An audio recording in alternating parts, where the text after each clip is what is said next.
moi aussi, en tout cas que vous ne me connaissez pas, moi je m'appelle Mario Doiron, on me connaît comme Monsieur Cora. Je suis le coordinateur de la résilience alimentaire et l'environnement pour la Commission des services régionaux de Kent.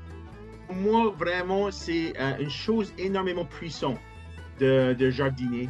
C'est de quoi qu'on peut vraiment prendre puis réduire les coûts de vie, en même temps qu'on ça fait une connexion avec la terre, puis une connexion avec la nature qui nous guérit spirituellement autant que ça nous nourrit. C'est là, ça fait que là, on regarde, le jardinage, ça peut être une façon frugale de compléter ou d'alimenter, de se fournir à manger. Puis, il peut être, par exemple, ça peut aussi être un passe-temps vraiment coûteux.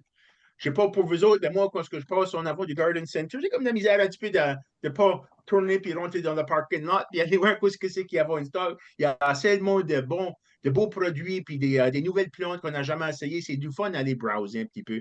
Mais ça fait que dans les sessions ici, je vais vous diriger plus à des manières à pas trop dépenser. Je vais essayer de vous trouver des méthodes pour sauver de l'argent. Ça fait que pour moi, une des premières affaires pour sauver de l'argent, ben moi, j'ai à dire, si vous avez une yard qui est grande assez, que vous avez une tondeuse, un lawnmower pour couper le gazon chez vous, vous avez la place en masse pour pousser en masse de nourriture, que ça fait une différence sur votre budget alimentaire. Ça fait que, puis ça, c'est une bonne partie des gens qui vivent dans les régions rurales. Ici, tu as comté de Kent, on a un petit peu de terrain, même dans les municipalités. Il y a beaucoup de monde qui a un petit coin sur le terrain, qui peuvent se mettre un petit jardin. Puis c'est remarquable comment beaucoup de nourriture qui peut pousser sur un petit espace. Ça fait que je vous suggérerai, on va parler au courant des sessions de différentes manières pour dépenser judicieusement, recycler, améliorer des choses, réduire ses dépenses, expérimenter. C'est là la frugalité créative avec des produits, des objets. Ça fait partie du plaisir de jardiner. C'est là, c'est une aventure créative, ça. On s'est dit ça, on a rien que besoin d'une coupe d'outils, quelques outils à main pour faire du jardinage à la maison. Ça ne prend pas des grosses machines, puis toutes sortes d'affaires, puis dépenser des grosses pièces sur les tracteurs, puis des affaires. À moins qu'on veut faire de l'argent, ben là, on peut agrandir un petit peu, puis on peut se léguer des morceaux d'équipement. Mais vraiment, on n'a rien que besoin d'une pelle, une pioche, un râteau, une hose, puis un nozzle, puis, tu sais, là, juste une barouette. C'est pas mal tout ce qu'on a de besoin. Puis on peut pas mal tout faire notre jardinage avec ça. À part le reste de ça, est-ce qu'on veut bâtir des trellis puis des affaires, ben, tu sais, on peut prendre des bâtons, on peut recycler une échelle. Il y a toutes sortes de manières de se bâtir des trellis puis des affaires. Puis, tu sais, là, ça n'a pas besoin de coûter cher, ces choses-là.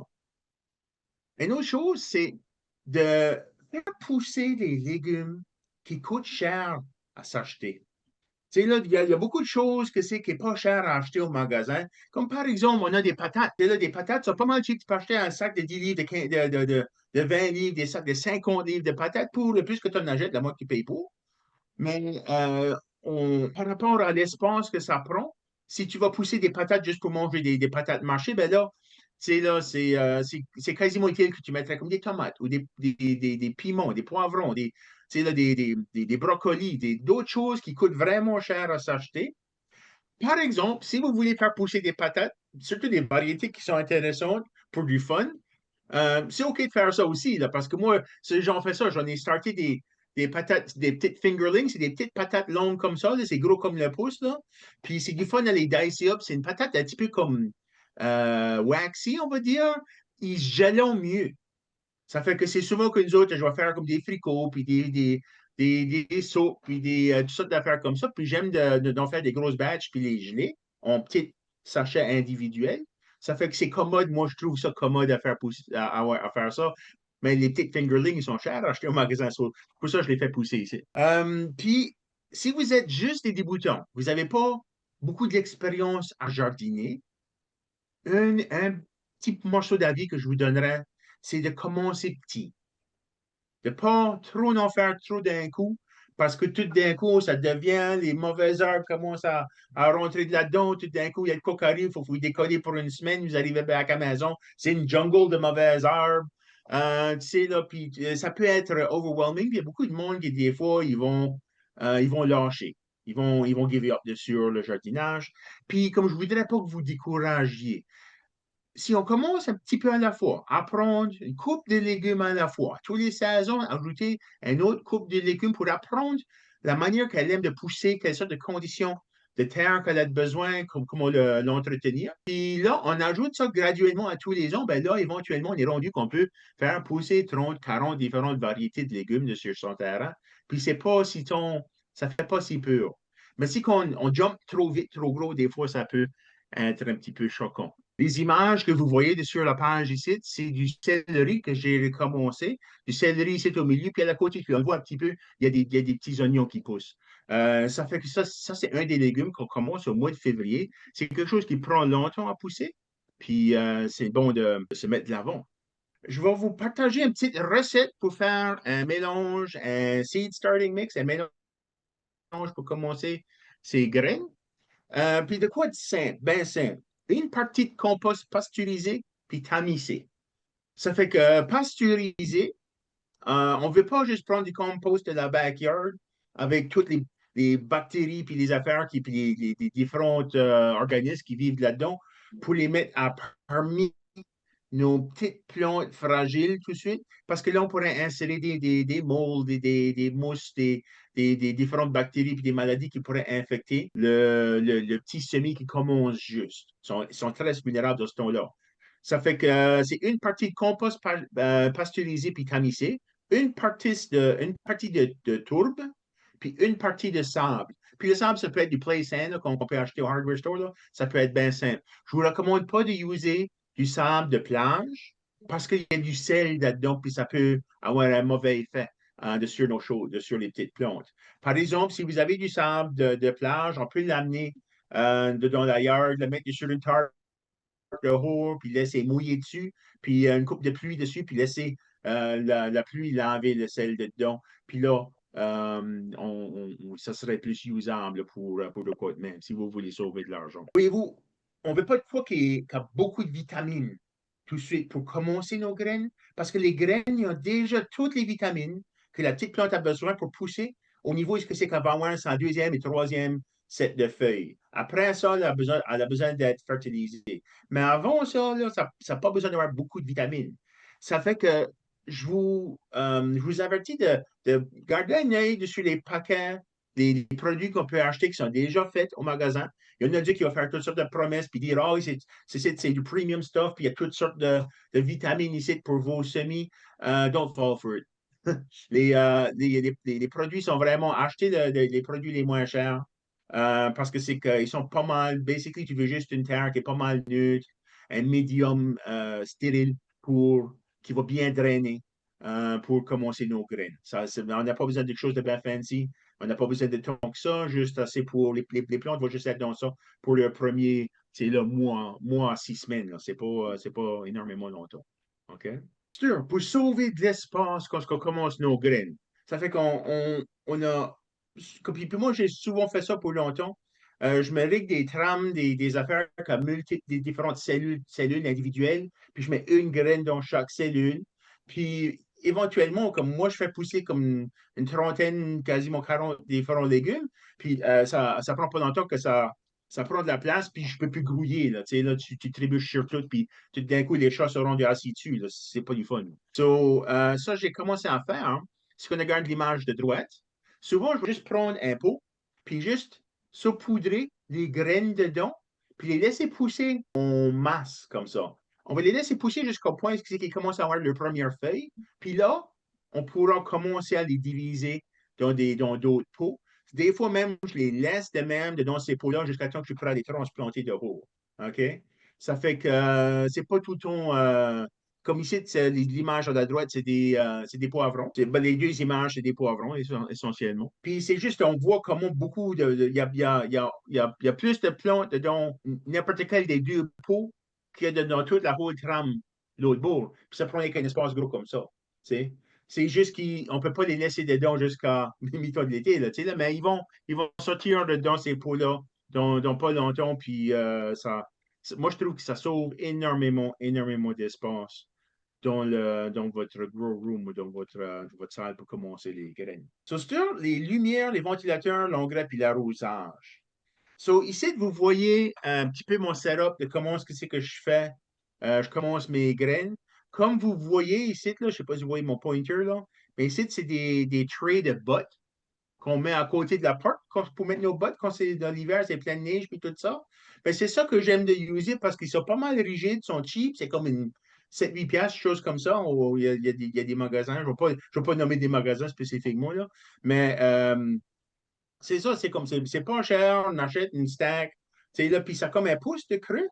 Ça fait que j'aime d'arroser la tray, puis pour que l'eau, on borve dedans la terre d'en dessous, puis que ça aide à laisser la surface de la terre un petit peu plus sec, puis il y a moins de mousse, puis il y a moins de fungus, puis des affaires, puis des maladies. Si la surface reste trop humide, c'est souvent que ça va créer des petites maladies, puis les plantes pourront en souffrir un tout petit peu. Puis j'aime de laisser les lumières à peu près 3 ou 4 postes plus haut que les plantes. Ils ont besoin d'avoir un énorme montant de lumière, les plantes. Des fois, on veut les mettre à la fenêtre pour les commencer, mais ce temps-ci de l'année, les journées sont courtes, tellement courtes. Il manque de lumière. Les plantes, ça arrive quand ils n'ont pas assez de lumière. Ils ont tendance à pousser haut puis maigre, puis comme flimsy. Là. Ils sont facilement pliés, ils se penchent facilement, la tige se casse facilement. Puis c'est ça, ça fait des plantes qui, comme on appelle ça leggy en anglais. Ils ont des grandes jambes, tu sais, là. Puis c'est pas idéal pour les jeunes plantes. On veut une bonne tige robuste, tu sais, là, même on peut mettre un petit ventilateur, un petit oscillating fan là, qui pousse de l'air dessus, juste pour les agiter un petit peu. Ce petit stress-là force la plante ou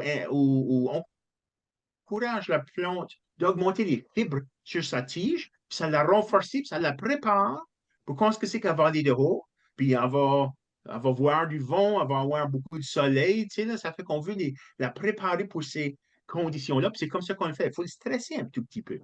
Là, on ne veut pas y faire mal, on ne veut pas mettre ça sur high, puis juste comme, un gros tube fan là, qui va vraiment comme tout jusqu'à terre, mais là, une bonne petite oscillation, une belle petite brise, juste pour gigoter les choses un petit peu, ça fait énormément de bien pour les jeunes plantes. Ça fait que c'est comme ça, j'aime d'arroser le pot, le plateau, le pot.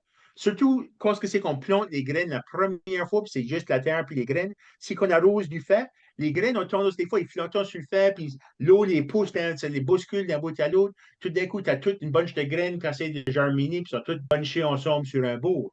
C'est pour ça que moi, je préfère juste laisser l'eau embarver d'en dessous. Puis, next thing you know, le tray, le bout de tray il est vide, ça a tout bu l'eau, puis là, c'est facile à contrôler comme ça.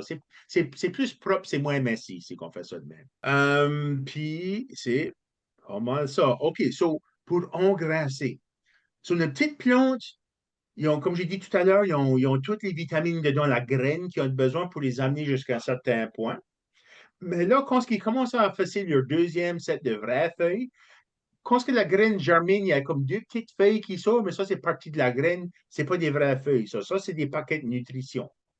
Mais elle va sortir ces vraies feuilles. On va remarquer, on pourra reconnaître la plante par ces petites vraies feuilles-là. Puis là, quand on voit la deuxième set de petites feuilles, là, ben là, il commence à le temps à lui donner du fertilisant. On peut utiliser du Miracle Grow, du thé à compost. Il y a d'autres produits, du Fish Emulsion, si vous pouvez endurer la senteur. Mais il y a toutes sortes d'autres produits. Mais c'est bon de leur donner à moitié force. Ça fait amincir, tu sais, là, mettre la proportion normale, mais ensuite doubler le montant d'eau, tu sais, pour que ça soit plus dilué. Ils n'ont pas besoin de beaucoup de vitamines, c'est encore des tout petites plantes, puis on ne veut pas trop mettre des nutriments dedans tout de suite. Elle n'est pas capable de l'absorber, puis ça va finir par s'accumuler.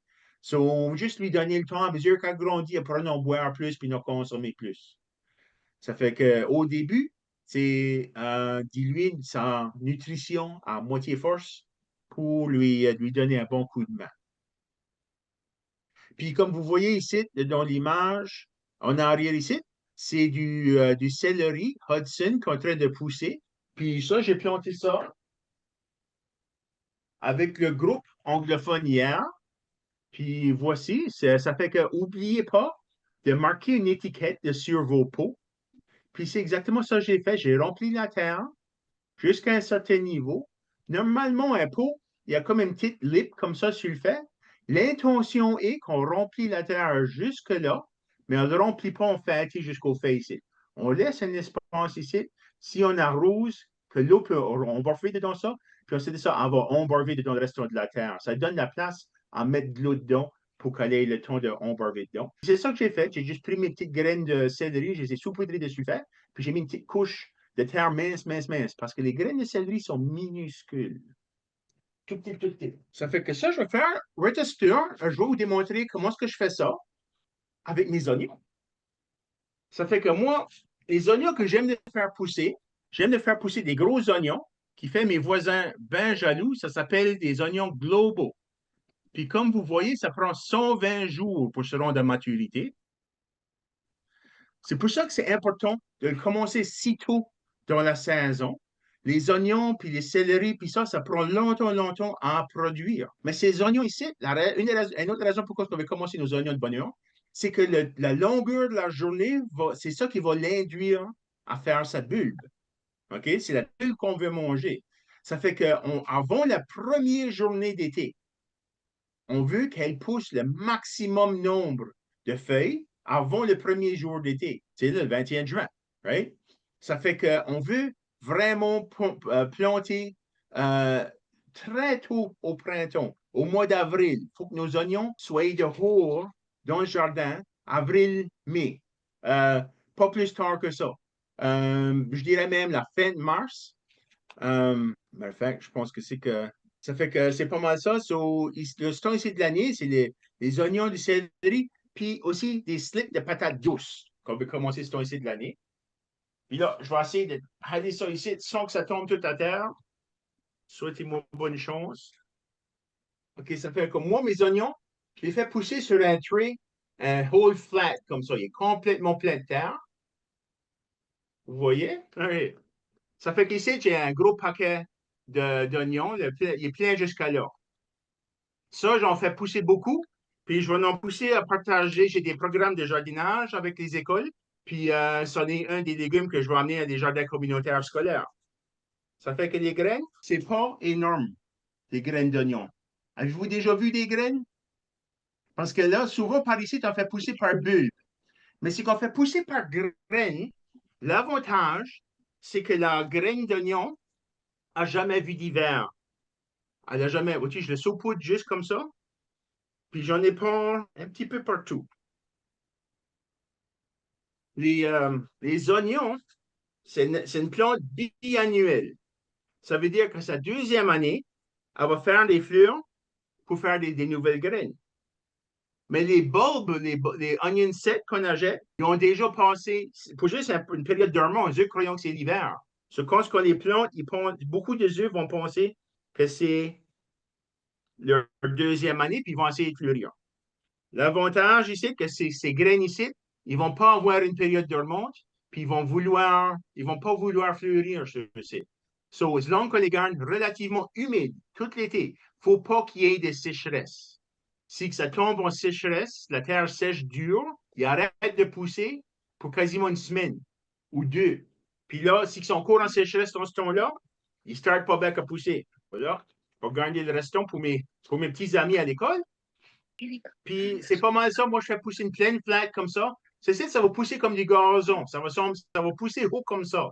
Après un élan, on pourra trimer les feuilles à moitié de hauteur pour pas qu'il ponche. Quand un oignon, la tige ponche d'un bord, elle arrête de pousser sa bulbe. Ça fait qu'on ne veut pas l'arrêter à ce point-là. Puis là, je vais juste mettre une petite couche de terre mince, toute mince. On va juste séparer un petit peu de terre. Les graines sont petites, on n'a pas besoin de les enterrer crues. C'est tout. C'est tout ce qu'il y a à faire pour commencer nos graines d'oignon. Sur le tray, il y a déjà de l'eau dedans. Et là, je peux montrer un petit peu. Là. Je prends du recyclage, vois-tu? J'ai une bouteille de miel. J'ai mis des trous dessus le cap. Et c'est comme ça que j'arrose. Puis, j'arrose juste le tray, puis l'eau va barber dessus. Ça fait qu'ici, le trait, j'ai déjà embourbé de l'eau dedans cette terre ici. C'est une bonne idée de humidifier la terre avant de mettre ses graines. Puis c'est ça, on arrose le trait, puis l'eau, le reste de l'eau, on bourbe en dessous. Puis on a des bonnes conditions sanitaires pour nos plantes. So, comme ça, au mois de février, on commence les oignons, le céleri, puis les patates douces. Au mois de mars, les poivrons, les piments, puis toutes sortes de petites herbes. De la sarriette, puis toutes sortes de choses, du basil, puis toutes sortes d'affaires comme ça. On peut commencer ça au mois de mars. Au mois d'avril, on commence les tomates, les choux, les brocolis, les choux-fleurs, les choux de Bruxelles. Au mois de mai, on peut commencer des graines de cocombe, puis de citrouille, puis des affaires comme ça en dedans, mais il ne faut pas les planter plus tôt que 2 semaines avant qu'on veut les planter de haut. La raison pourquoi, c'est que les plantes de cocombe et de citrouille, ils ont des tout petites fines racines minces qui sont extrêmement fragiles. Ça fait que si les plantes sont plus grandes, les feuilles vont galocher d'un bord à l'autre, puis il va nous donner vraiment une condition. Ça déchire des racines, ça brise la plante. Elle a beaucoup de choc quand on la transplante de haut. C'est pour ça une plante qui est choquée comme ça, elle va attirer des bêtes des bêtes à cocon, puis elle va attirer des maladies, puis du blight, puis elle va juste pas produire. Puis c'est une des choses, une des manières d'avoir un meilleur succès avec des cocombes idéal, c'est juste d'espérer jusqu'au le prochain mois, jusqu'au mois de juin, autour du 10 de juin. C'est un des meilleurs temps à planter nos cocombes et nos citrouilles directement par graines de haut.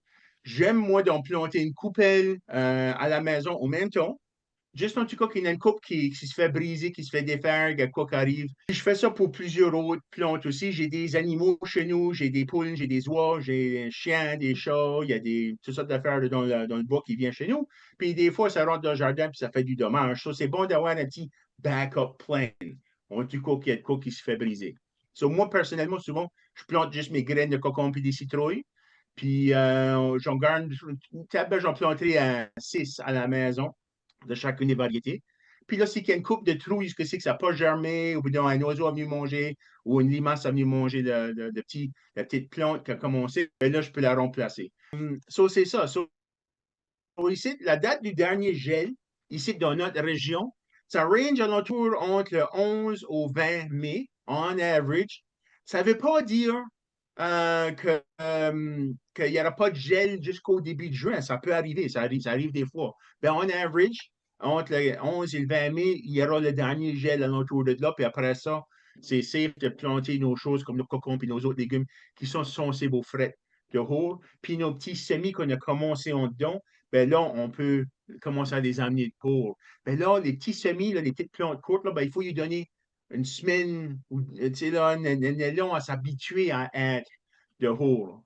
Là, c'est pas de quoi on peut pas juste les amener dans la maison, dessous les lights artificiels, les sticker de la terre dans le jardin, puis ils vont être bien. Ils vont avoir du sunburn, le soleil, c'est trop fort pour eux. So, pour les premiers couples de jours, on les amènerait dans une place ombragée, sous un arbre, sur le côté nord de la maison, est-ce que c'est que le soleil ne shine pas directement dessus de la journée. Des places comme ça, est-ce que c'est moins intense. Les premiers coupes de jours, on les sort de haut juste pour une coupe d'heure, puis on les rend bien contents. Après, on fait ça pour 3-4 jours, puis ensuite, ça, on peut les laisser dehors toute la nuit, puis toute la journée.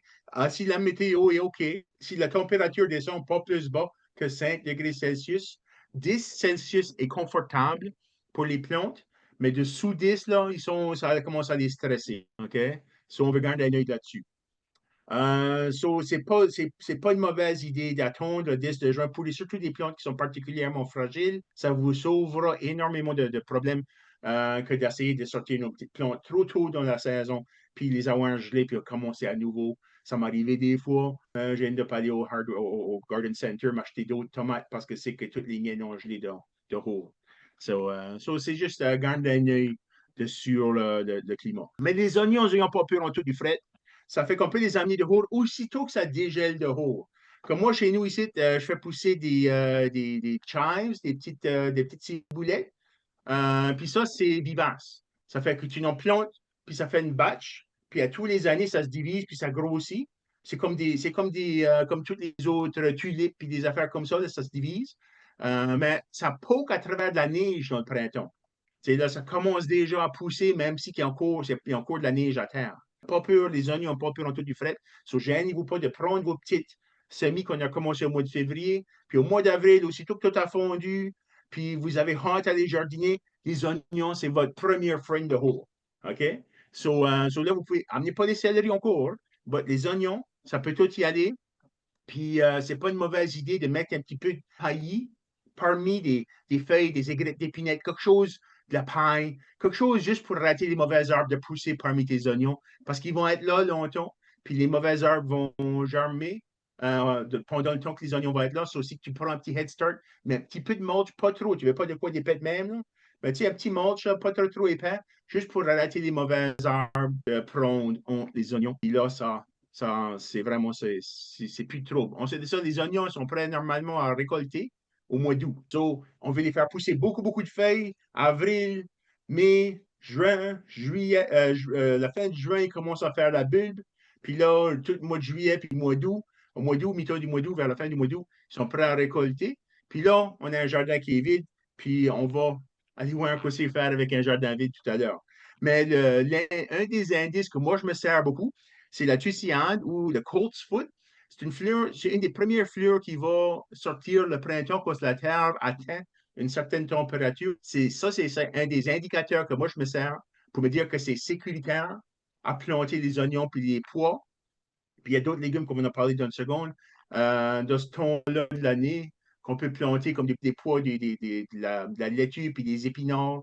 C'est toutes des choses qu'on peut commencer à planter aussitôt qu'on commence à avoir des tussilages à pousser ou du Colt's Foot.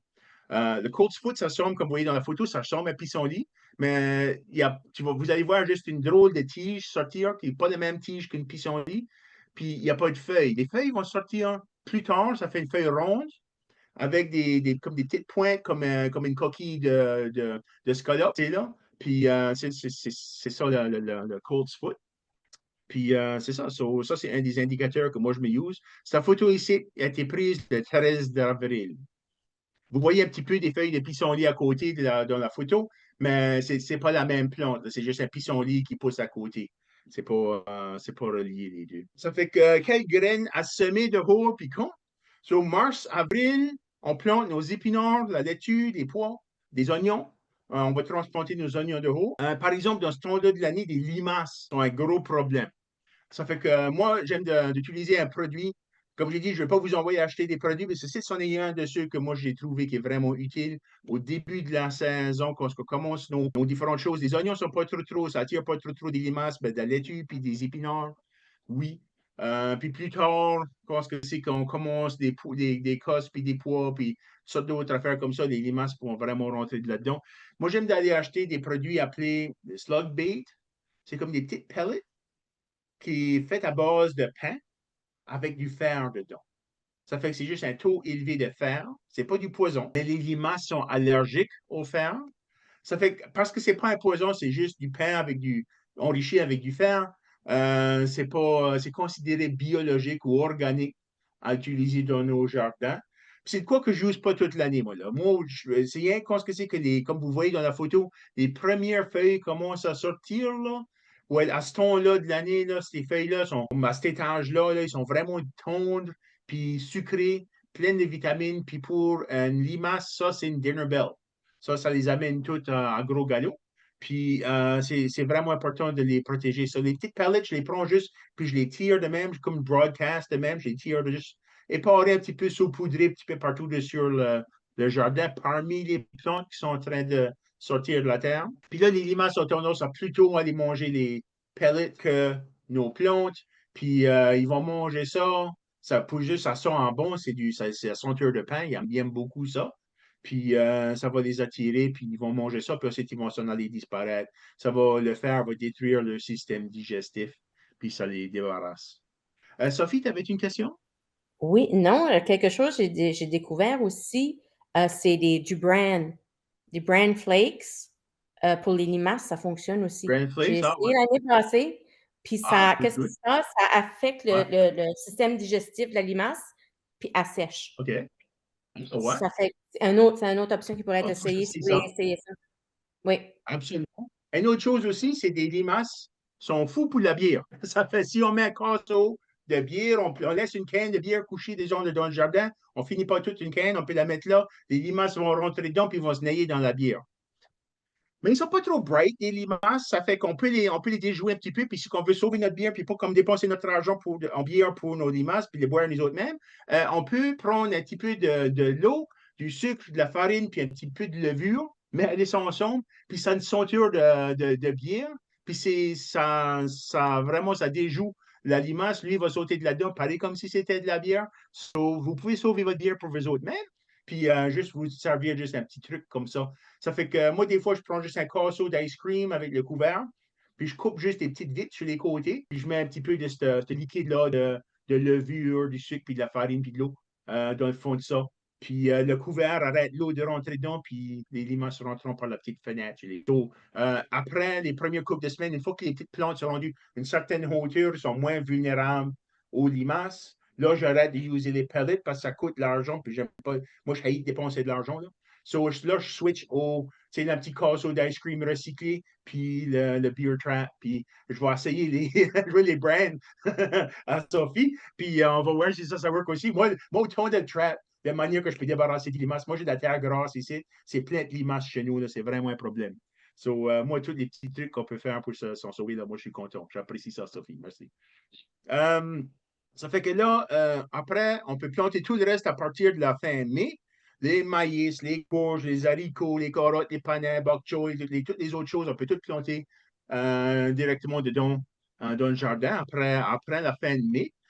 C'est pas une mauvaise idée de utiliser une petite frost blanket, une petite couverture pour protéger du gel s'il y a des nuits qui sont froides. Si vous n'avez pas des frost blankets, vous pouvez utiliser un rideau, vous pouvez utiliser des draps, vous pouvez utiliser n'importe quoi, petit morceau de butin pour couvrir les plantes, pour qu'il y ait une couche d'air entre la plante puis l'air gelé.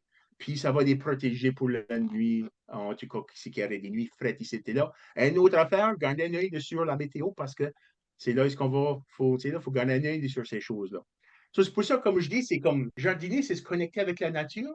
On s'aligne, on fait une relation personnelle, on garde un œil de quoi ce qui se passe dehors. Les jardiniers, nous autres, on a tendance à toujours parler de la météo, mais c'est pour ça. Ça a un gros impact sur notre performance comme jardinier et jardinière sur le terrain. Tu sais, c'est vraiment important. Puis l'ail, ça fait qu'on plante notre ail au mois d'octobre. On veut espérer juste avant que ça gèle. Des fois, il y a qui plante au mois de septembre, puis là, des fois, ça veut commencer à pousser une petite tige, puis là, la gelée vient, puis les énergies que l'ail a pris de sa bulle pour faire la petite tige, ça se fait détruire, ça gèle. Puis ensuite de ça, c'est gaspillé, c'est perdu. Puis là, on va juste avoir un coup qui reste dans la bulle pour recommencer au printemps. Ça fait que on veut attendre juste avant que ça gèle, pas lui donner le temps de pousser en tout. Puis là, elle va passer l'hiver là, puis elle va commencer à pousser au printemps. C'est une bonne idée d'espérer qu'il commence à pousser un petit peu, mais là, mettre du paillis autour parce qu'il va avoir des mauvaises herbes, elle va passer tout le printemps puis tout l'été.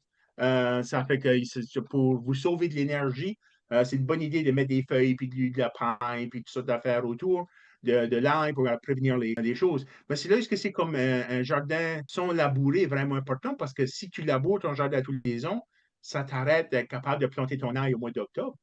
C'est là, tu ne peux pas labourer jusqu'à ce que tu as ton ail. Ça fait que faut planifier à l'avance, puis bien marquer où ce que vous avez planté votre ail. Puis les autres plantes comme ça qui restent dans le jardin à l'année.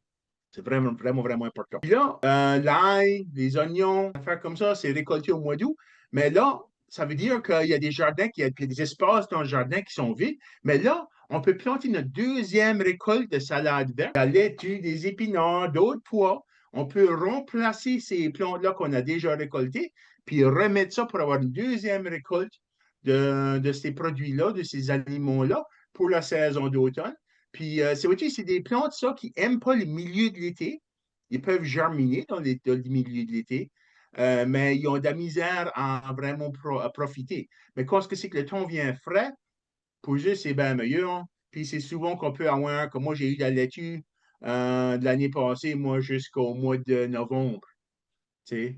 Puis juste parce que c'est que j'ai planté de même au milieu de l'été pour avoir ma deuxième récolte, ça fait que ça te donne de la salade à l'année. Puis c'est plaisant de l'avoir au mois de novembre, de ce temps tard dans la saison comme ça. parce que c'est ce temps-là que tu as tes cocombes, puis que tu as tes tomates, puis tu as tout le reste du stuff pour faire de la salade. Sur le timing est bon. Au printemps, tu n'as rien que comme de la laitue, puis des épinards, puis c'est kind of flat, là. So, souvent, c'est la deuxième récolte que vous allez plus manger puis plus en profiter parce que si vous avez d'autres choses à ajouter avec votre salade. Ça fait ici la préparation du jardin au printemps. Ça fait que là, je vais commencer avec à la gauche, la méthode traditionnelle, la manière que je faisais moi quand j'ai premier commencé à jardiner. Ça fait que aussitôt le printemps que les choses sont dégelées, puis là, il faut attendre. Puis il faut attendre parce que c'est vaseux. Puis si tu essaies de passer le tiller de là-dedans, ça bog down. Si tu as un tractor, tu vas bogger down, tu ne peux pas travailler. So, il faut que tu attendes que ça sèche un petit peu. Là, tu peux passer le tiller. Tu passes le tiller une fois, il faut que tu espères une semaine pour que le stuff qui est enterré va mourir dans le fond. Là, tu passes le tiller une deuxième fois, parce que c'est qu'il y a tout le temps des brins qui stick out après, des morceaux d'arbres puis des racines qui sont encore vivantes. Il faut le labourer une deuxième fois pour enterrer ceux-là aussi. Puis là, on peut mettre une couche de fumier, de compost, on peut mettre de la chaux, on peut mettre toutes ces choses-là dans ce ton-là. Puis le labourer back une troisième fois. Il faut espérer une autre semaine, puis labourer back une troisième fois. Ça fait que c'est pas mal d'ouvrages. Je n'aime pas encore rien planter, là. Ça fait, on est rendu quasiment 3 semaines et un mois de travail avant de planter au début de juin, ou la fin de mai, début juin, right? So, c'est du stuff qu'il faut qu'on commence. Et là, à la fin avril, début mai, on peut commencer à labourer, dépendamment si il a mouillé beaucoup ou pas. Puis ça peut prendre du temps. Ça fait que là, on est rendu un mois. Là, on peut commencer à faire nos rongées. Une fois que faut attendre, si tu mets de la chaux, il faut que tu attendes un petit peu que ça settle. Des fois, c'est une bonne idée de mettre ta chaux tout de suite après d'avoir eu labouré ta première fois. Puis là, ça a le temps de s'infiltrer dans la terre puis affecter la terre. Tu ne peux pas juste mettre la chaux puis planter tout de suite parce que la chaux va brûler les graines. Ça, c'est pas. Il faut attendre un petit peu, donner le temps d'affecter. Puis ensuite de ça, on peut commencer à faire nos rongées. Ça, là, tu peux prendre une pioche, une pelle, puis comme tout diviser tes rongées, des belles rongées right droites, ou si vous êtes chanceux, vous avez un morceau d'équipement avec un four-wheeler ou un tracteur, ou vous avez un voisin qui avait de l'équipement qui peut vous aider à faire vos saillons. Puis là, on peut commencer à planter après ça. Mais là, c'est que ce qui arrive avec les méthodes traditionnelles, c'est que tu as un petit saillon qui a à peu près un pied de large. Tu as juste une plante qui pousse là. Puis là, tu as comme 20, 25, 30 pouces de walkway. Puis là, tu as un autre pied de large de saillon avec un autre rongée de légumes. Mais c'est beaucoup d'espace de terre nue, puisque c'est que les mauvaises herbes voulant pousser. So, on passe avec des pioches, puis on est tout le temps en train de, à quatre pattes, en train de travailler, puis désherber, puis c'est beaucoup, beaucoup d'efforts. Puis aussi, on laisse souvent la terre nue, puis ça la laisse vulnérable à l'évaporation. La terre nue devrait être foncée. Une bonne terre organique devrait être très foncée, beaucoup chargée avec de la matière organique, mais à cause de l'effet de albédo, les choses foncées vont absorber plus de radiation solaire puis se réchauffer. Puis ça va causer beaucoup d'évaporation d'eau. Ça peut stériliser la surface de la terre. C'est vraiment, ça peut faire des problèmes. Ça, c'est des traditions qui sont faites à base de jardinage à broad acre. C'est des grands champs avec des tracteurs. C'est là, ces rangées-là sont guidées pour que les roues de tracteurs passent entre les saillons, dans les walkways. Mais quand on jardine dans notre backyard, on n'a pas ces restrictions-là. So, il y a d'autres manières qu'on peut planter qui est beaucoup plus dense, beaucoup plus intense, puis beaucoup plus productif. Nous autres, si on travaille du jardinage sans labourer, on peut avoir 3 fois plus de plantes dans le même mètre carré qu'un jardin traditionnel. Fait que, comment ça marche? La méthode pour son no-till, puis on va avoir une de nos sessions, on va aller en détail sur no-till, puis comment manager no-till. So, tout de suite, je veux juste vous décrire un petit peu qu'est-ce qu'il montant d'ouvrage ou qu'est-ce qu'il y a des jobs à faire tout de suite au printemps, au début de la saison. Ça fait que pour la méthode que tu ne laboures pas, au printemps, tu vas, puis tu hales la tarpe dessus le fait de ton jardin. Parce que c'est l'automne passé, tu as mis une tarpe dessus le fait après que tu as récolté tes plantes, puis tu as tout tourné tes plantes. Tu as mis du compost, puis couvert avec une tarpe ou une bâche, puis on s'est dit ça au printemps. Tu sais, là, tu le dévoiles, tu enlèves ça dessus, c'est propre, il n'y a pas de mauvaises herbes, c'est tout propre. Puis la structure de la terre est intacte. Une fois qu'on laboure la terre file soft, mais il n'y a pas de tunnel. Il n'y a pas de structure, il n'y a pas de choses. Quand c'est qu'on ne laboure pas la terre, les tunnels que les vers de terre vont faire vont rester ouverts. Les racines des plantes qui ont poussé l'année passée puis l'année d'avant sont cours là en train de décomposer. Puis ça fait comme du rebar qui tient ces tunnels-là rouverts. Ça fait que la terre file dure, mais quand ce qui mouille dessus, l'eau, on boive tout de suite. Quand ce que c'est qui tu veux nourrir ces affaires-là, tu mets de l'eau, tu arroses avec du composté, l'eau absorbe immédiatement. C'est là. Puis ensuite, ça aussi, les trous sont ouverts, les vers de terre, puis plusieurs des bactéries qui sont bonnes, sont bénéfiques pour la Terre. Ils respirent de l'oxygène pareil comme nous autres. Et c'est là où c'est que les tunnels et l'air à s'infiltrer beaucoup plus creux. Dans un jardin labouré, souvent l'air va juste s'infiltrer 3 pouces, 2-3 pouces. Mais dans une terre labourée avec des tunnels ouverts, l'air peut rentrer un pied, 2 pieds. C'est là, dépendamment comment bien que la structure, ça peut rentrer vraiment creux. Ça peut donner beaucoup plus de fonctionnalité à la terre. Ça fait que, la première journée, tu haltes ta tarte, tu vas bâtir, si tu veux bâtir de quoi qui va grimper, il faut que tu bâtisses tes trellis tout de suite. C'est là, tu vas mettre ça, installer ça avant de planter tes graines ou tes semis. Parce une fois que tu as tes graines puis ça, puis sont en train de pousser, ils commencent à mettre des pitchers parmi les racines, là, ça peut être dangereux un petit peu, là. Ça fait plus de tour que de bien des fois. Puis c'est ça, on installe nos supports, on peut planter, puis là, on garde juste ça désherbé aussi longtemps. Parce que dans le jardinage sans labourer, souvent, on va grouper plusieurs saillies ensemble, puis ça fait que quand les plantes poussent, ils couvront ils font une canopée. Puis une fois que la canopée est là, il n'y a plus de soleil qui touche à terre, les graines de mauvaises herbes n'ont pas assez de soleil pour germer. Puis là, la tâche désherbée est finie. C'est là, ça réduit beaucoup, beaucoup l'effort qui va dedans. Puis là, on ajoute du paillis dans les sentiers après que la saison trompe est finie. Ça, c'est plus tard. J'aime d'espérer, moi, jusqu'au début de juillet. Puis là, je vais mettre des feuilles, puis du carton, puis du foin dans mes walkways pour arrêter l'évaporation. Avant ça, il mouille assez souvent que les slugs se mettent dans le mulch, dans le paillis. Puis, si tu le mets trop de bonheur, ben, ça fait un home pour les slugs, puis ils deviennent un problème. Ben, si on espère après, quand c'est que les chaleurs d'été sont commencées, là, on met notre mulch, on réduit l'évaporation, puis là, on se sauve beaucoup des herbages, puis on ne donne pas nécessairement encourager une grosse boom de population de limaces.